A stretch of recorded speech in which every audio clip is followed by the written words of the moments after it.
Hi, I just wanted to make a video today about propane and how to save money on propane while living in your camper, or even if you're just vacationing, I guess. How to save money if you're into saving money on propane. So starting off, I'm going to talk about the water heater. So there's a little switch for it to turn it off and on. Pretty sure most campers have that.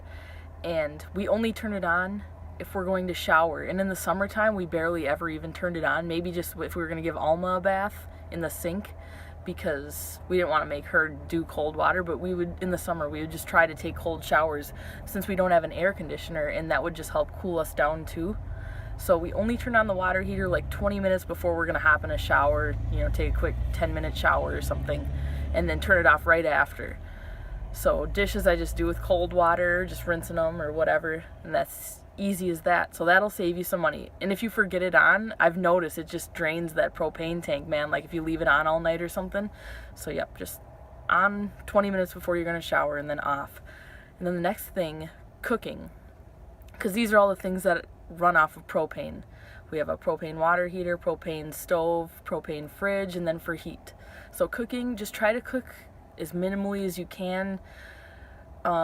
Try to have a couple meals a day if you can that you don't need to cook on a stove, like maybe do sandwiches, or if you're into cereal, like cereal and almond milk or something, or just eating like raw fruits and vegetables, so you don't have to use your stove all the time.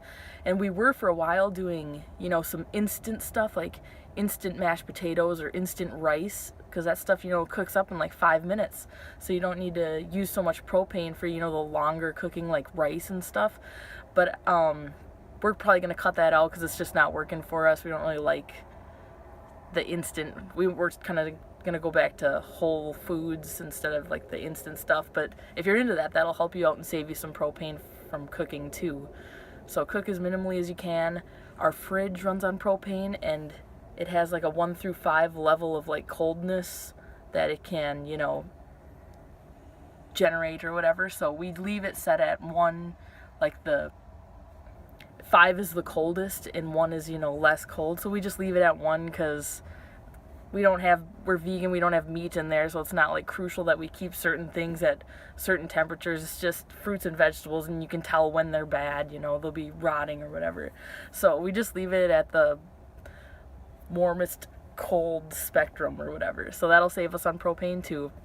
And if we're running low on food and like we're about to go grocery shopping and there's literally just like orange juice or something in there, we might even just turn it off for a few hours or overnight or something.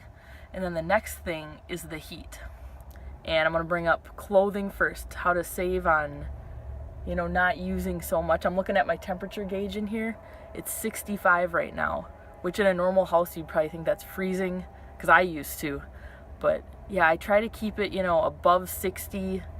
And it's not like we're living in these terrible conditions and our camper can't handle living in, like, we could have it 85, 90 degrees in here if we wanted to, but that's just gonna drain your money.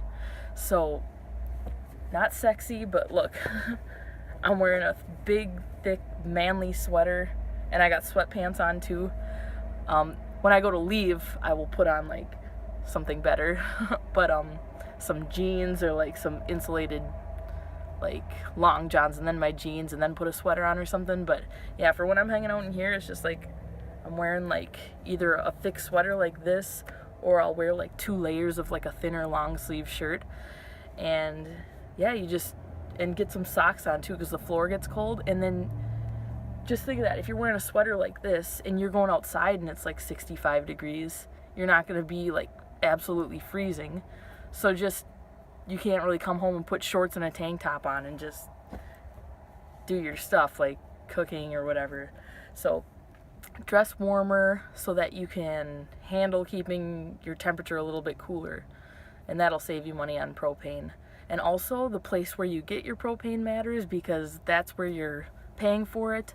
We found a place that we get it for about $13 for a 20-pound refill, which is the best I've ever even heard of or seen. But if you got something cheaper than that, like for like the first winter when we were living in this, because we bought this in the middle of January, we were the first the only place we kind of knew of we'd go get propane, and we thought it was cheap because we weren't really used to buying propane, and it turns out it was like $20 for a 20-pound, and then we ended up finding this place through a guy we met who had a camper and was talking about it. So yeah, I guess if you're living in the Twin Cities area or something, if this will help you out, Mike's LP and RV in, I think it's considered Maplewood.